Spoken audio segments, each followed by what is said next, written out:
Welcome.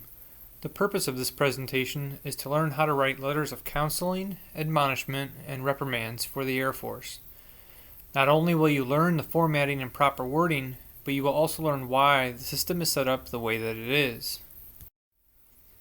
Administrative actions are a vital tool in the supervisor's arsenal to preserve and maintain good order and discipline in the military. Without good order and discipline and accountability, the mission can negatively be impacted. Administrative actions, with the writing and receiving of letters, commonly referred to as administrative paperwork, can be used by anyone in a supervisory role and higher that has been to Airman Leadership School in order to improve, correct, and instruct those who depart from standards. In the long run, these pieces of paperwork become invaluable when members fail to learn from their mistakes and significantly depart from appropriate conduct.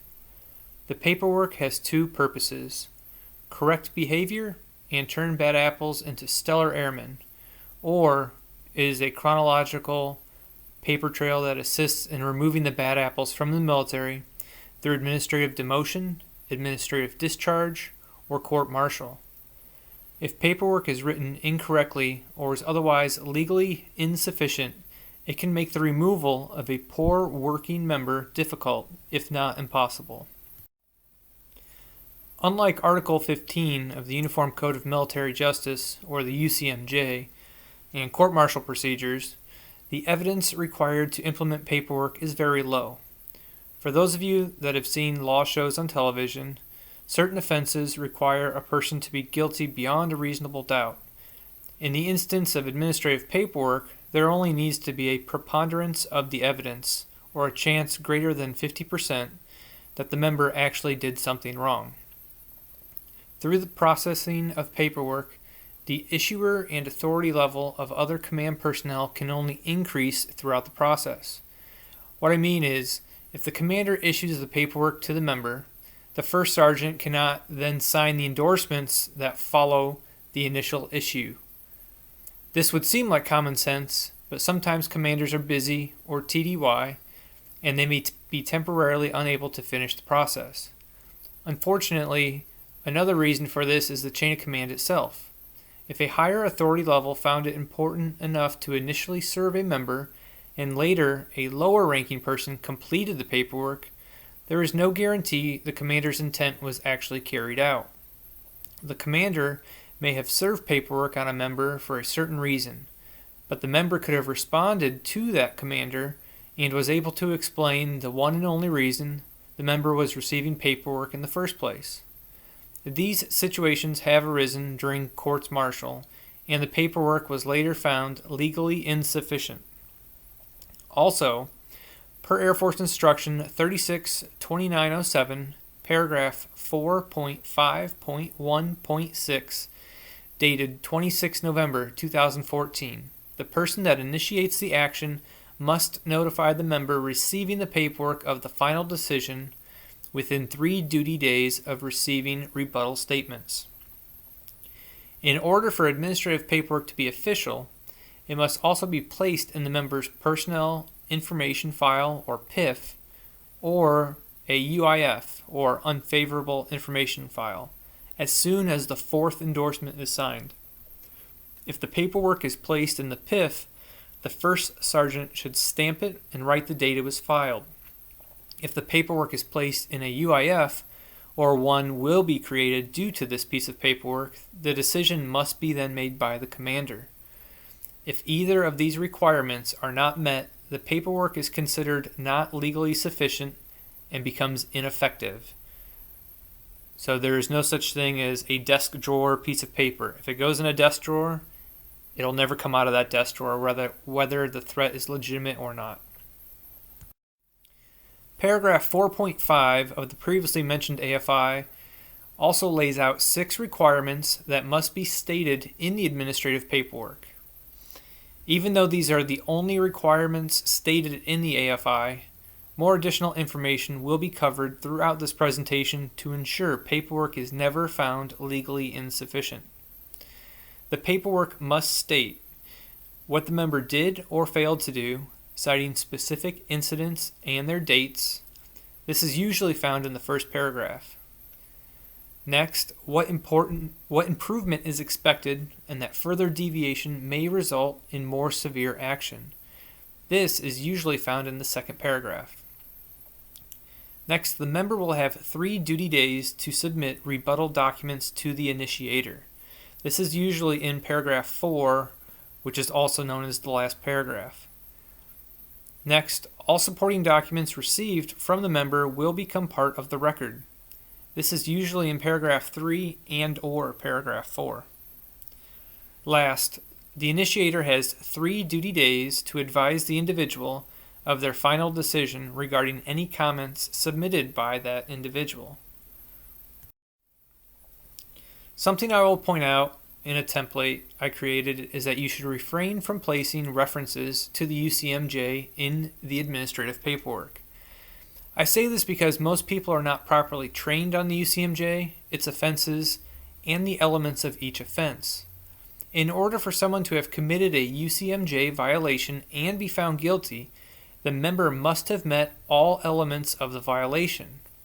The number of elements per offense vary, but if one element is not met, the member did not violate the particular UCMJ article. For example, let's say someone broke into a stranger's house without authorization during the daytime. On the face of it, this clearly sounds like a violation. If administrative paperwork were to be issued for this violation, the issuer would most likely agree it is a violation of Article 129, burglary. What most issuers fail to realize are the elements of this violation. This excerpt is an example directly from the Uniform Code of Military Justice. The top portion in bold is the description of the offense. This text of the statute was written by Congress. The bottom portion contains the elements of the offense. For a member to have committed burglary, all 3 elements must be met. The first element states the member had to have unlawfully broke and entered the dwelling house of another. The third element states the member had to have entered with the intent to commit an offense under Articles 118 through 128. These offenses range from stealing to sexual assault to murder. The second element states that both the breaking and entering were done in the nighttime. I know this is a lot to take in, but we will ignore the third element for this scenario because we do not know the intent of the member that broke into the house. If we remember the scenario, the break-in occurred during the day. This already means the member did not commit this violation.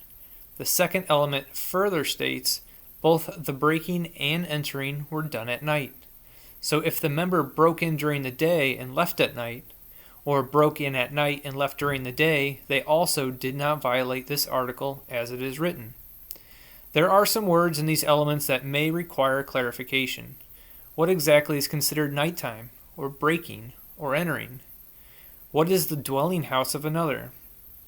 Maybe the member broke into the house at 9 p.m., but the house is in Alaska during the summertime when the sun is still up.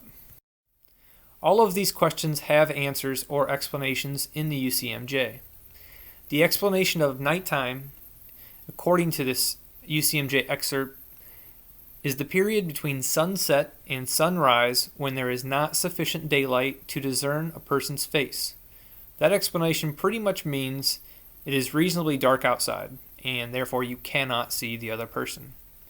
In order for breaking to have occurred, the member must have actually forced their way in. If a door is wide open and the member enters it, breaking did not occur. For entry to have occurred, something as small as a finger or a tool must have crossed the threshold of the dwelling house. So they went through the window or they went through the doorway. This is just one example of why you must refrain from citing UCMJ violations in administrative paperwork. Because the evidence threshold is low, you do not need to reference the UCMJ. You could simply reference an AFI or regulation.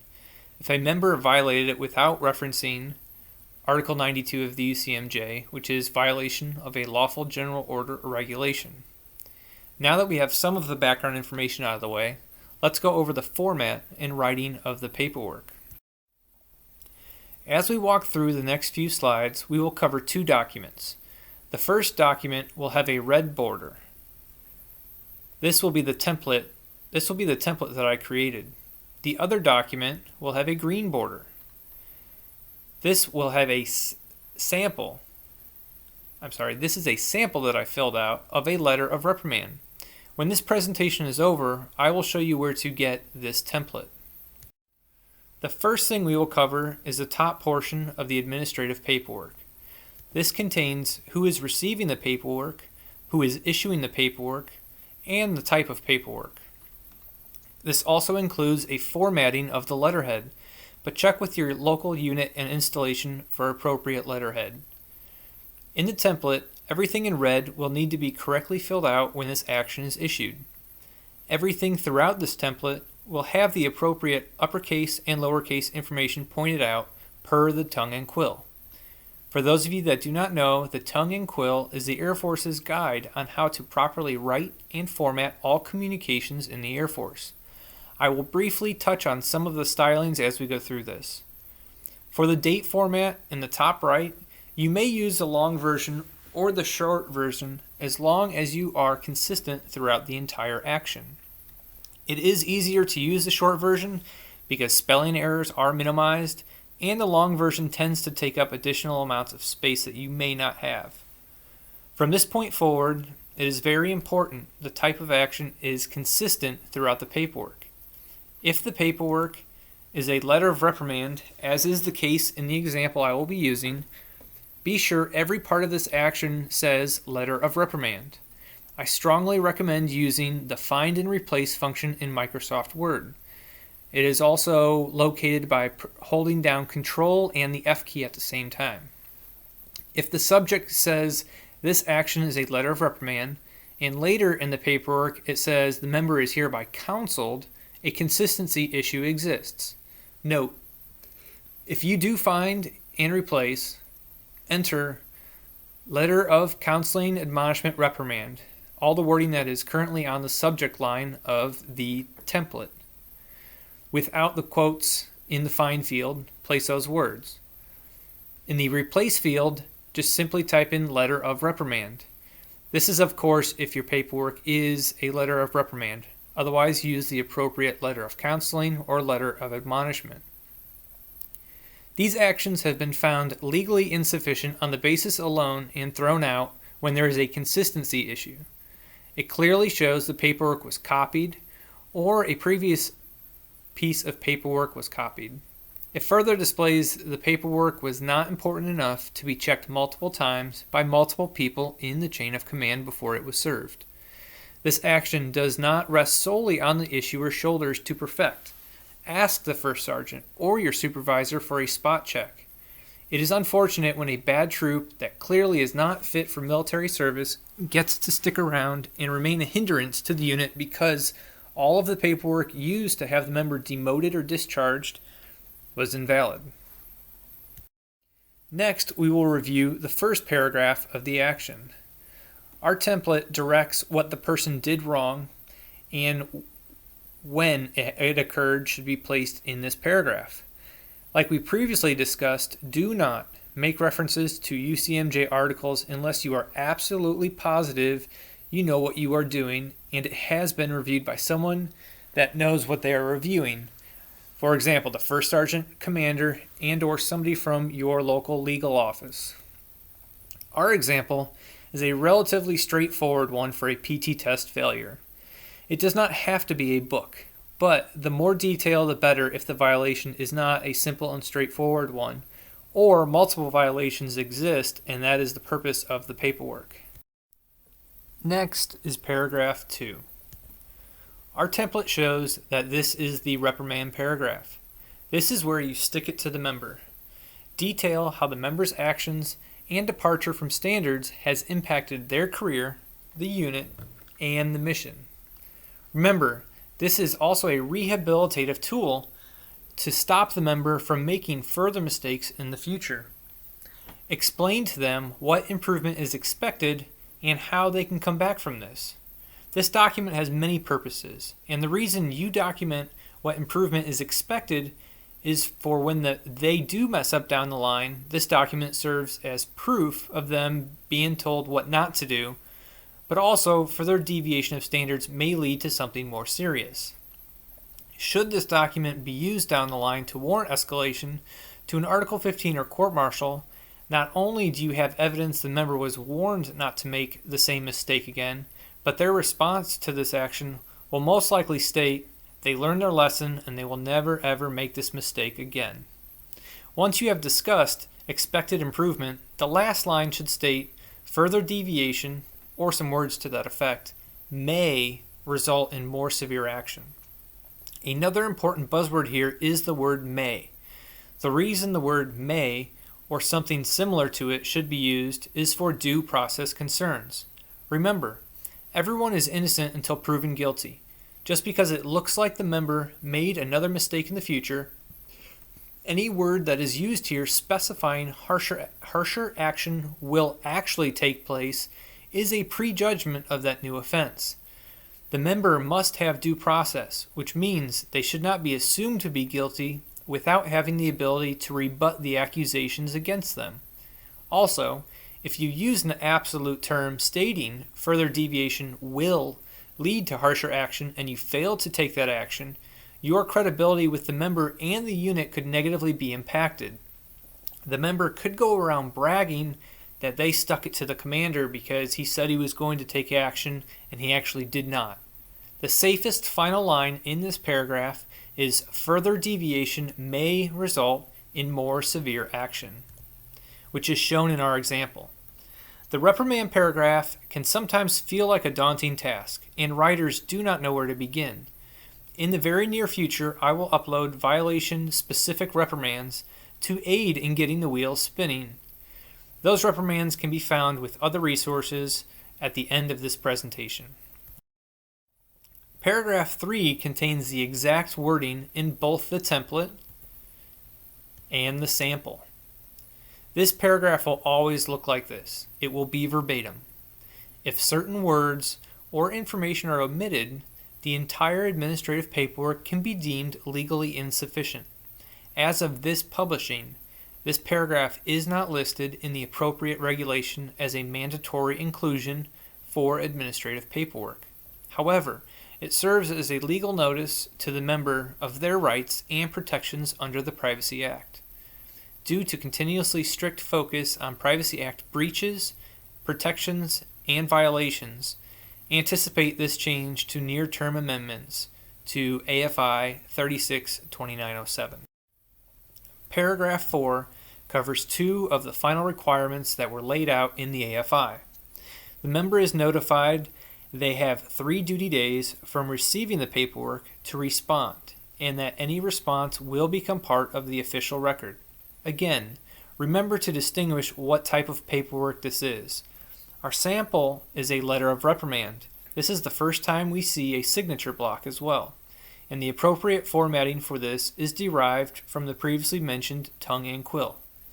There will always be 4 blank lines from the final line of the preceding paragraph to the typed first name of the signatory.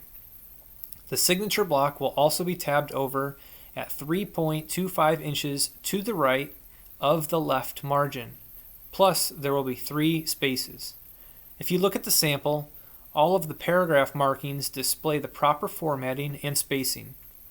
The second line after the signer's name is duty information, should this paperwork ever be challenged down the road. This line states the issuer was superior to the member and their duty location. The final portion of the administrative paperwork contains all of the signatures of everyone involved. Just like the Privacy Act statement was not listed as a mandatory item in the AFI, the number of endorsements are also not clearly stated. The current quote-unquote requirement is 4 endorsements. This page basically serves as a timeline of events, and it also ensures the member is fully aware of the paperwork's existence and final decision whether the matter is dropped, inserted in their PIF or UIF. All 4 endorsements protect the member and, most importantly, protect the unit, particularly from members that lack integrity and attempt to claim they were unaware of the paperwork's existence. Paperwork has been deemed legally insufficient for lack of endorsements and for lack of acknowledgments. The first endorsement is where the member first acknowledges the paperwork being issued against them. It also informs them that they are due back by a specific date and time. If the date and time are on this form, the member signs and then fails to return with additional paperwork in 3 duty days, they lose their right to rebut the issue. Again, this protects both the member, but most importantly the unit.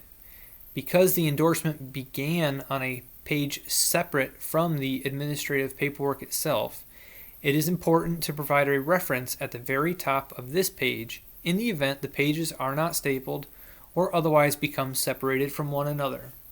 The title endorsement block will reference the type of administrative action and the date of the action for this reason. Again, there are multiple times the type of action is displayed in red for this paragraph. I went over the top here just for your situational awareness. Everything beginning in the paragraph on through the remaining endorsements can refer to this action simply as an LOC, LOA, or LOR, as long as they are consistent. If you conducted a find and replace, as we previously discussed, these should already be completed. Double check everything worked out properly. When the issuer meets with the member, the issuer or the member can fill in all of the blanks in this endorsement and then have the member sign. If the member refuses to sign, contact your chain of command or legal office for assistance. The second endorsement will be filled out 3 duty days later or earlier whenever the member comes back with their rebuttal statements/documents.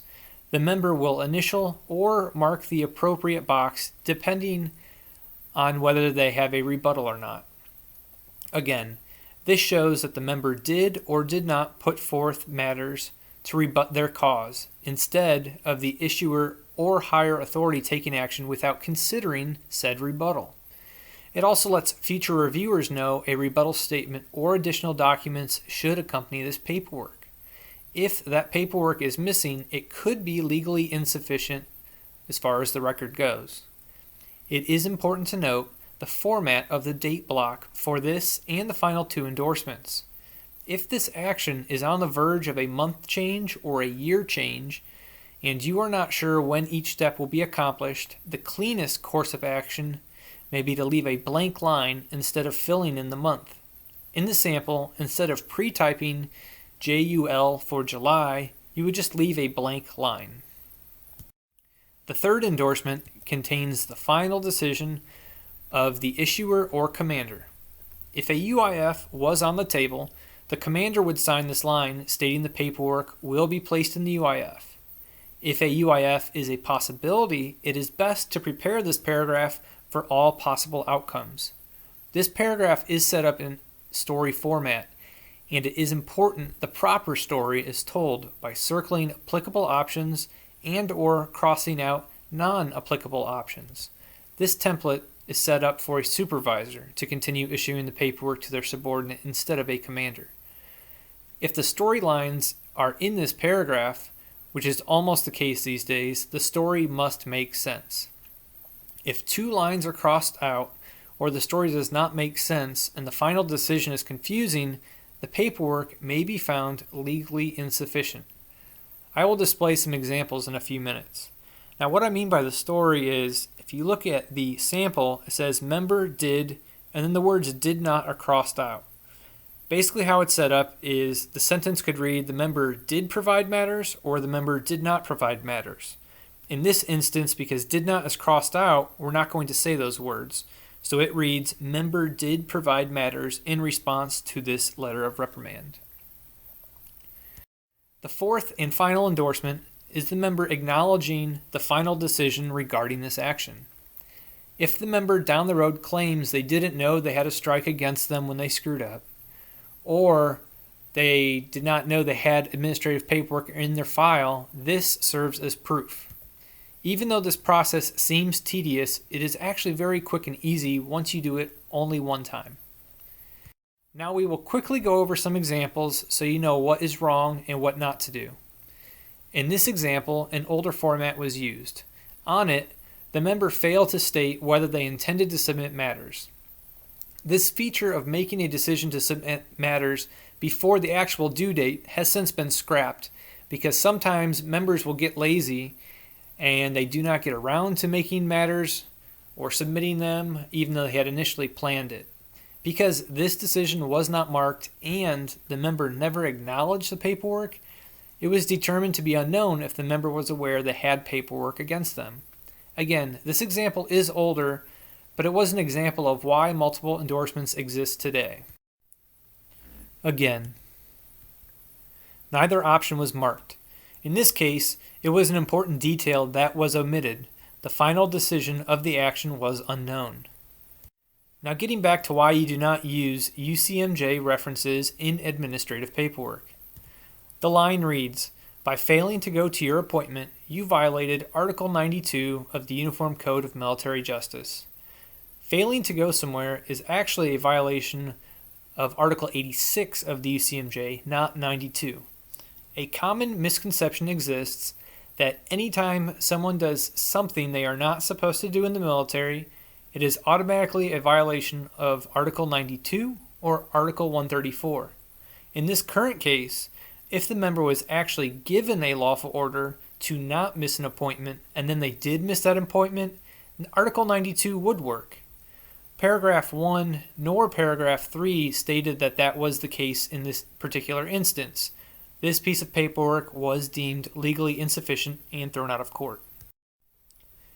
This example had multiple errors, which made the decision to find it legally insufficient and throw it out very easy. The member was never notified that they had 3 duty days to respond, nor was it in the first and only endorsement. And finally, the 4th endorsement did exist in this instance, but it did not make any sense. The proper story was not formatted into the paragraph, which made the sentence not make sense, and the final decision is unknown. I hope you enjoyed this presentation. The presentation, the previously mentioned template, and additional resources can be found at limitedlifeskills.com in the military subject. Please check back to this YouTube channel and the limitlesslifeskills.com for more resources and lessons.